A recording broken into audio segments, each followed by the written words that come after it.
সেই স্বৈরশাসকদের সমিতিতে নিশ্চিতভাবেই শেখ হাসিনা ওয়াজেদ সভাপতিত্ব করতে পারবেন।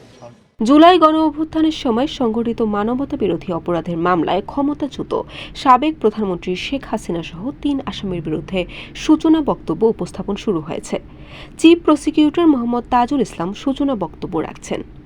রোববার সূচনা বক্তব্য শুরুর আগে ট্রাইব্যুনালের সামনে সংক্ষিপ্ত বক্তব্য দেন অ্যাটর্নি জেনারেল মোহাম্মদ আসাদুজ্জামান।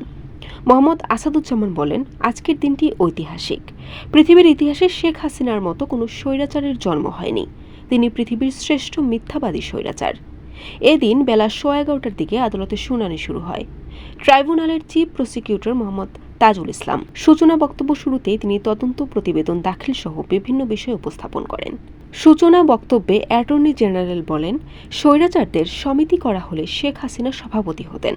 মিথ্যার পিএইচডি করার জন্য হিটলারও হয়তো তার কাছে আসতেন। সেই স্বৈরশাসকদের সমিতিতে নিশ্চিতভাবেই শেখ হাসিনা ওয়াজেদ সভাপতিত্ব করতে পারবেন। আমাদের কোনো ব্যক্তির বিরুদ্ধে ক্ষোভ নেই। আমরা অপরাধের বিরুদ্ধে এসেছি। আমরা ন্যায় বিচার চাই। দেশের মানুষের স্বপ্নের বিচার চাই। আমরা ন্যায় বিচার চাইব। ন্যায় বিচারের মধ্য দিয়ে আমরা সর্বোচ্চ শাস্তি চাইব। যোগ সন্ধিক্ষণে ন্যায় বিচারের জন্য দাঁড়িয়েছি। শুধু রাষ্ট্রপক্ষ নয়, সকলে ন্যায় বিচার পাবেন। এ সময় অ্যাটর্নি জেনারেল পৃথিবীর কোনো স্বৈরাচারের কী পরিণত হয়েছে তা আদালতের সামনে তুলে ধরেন। বরিশাল.নিউজ।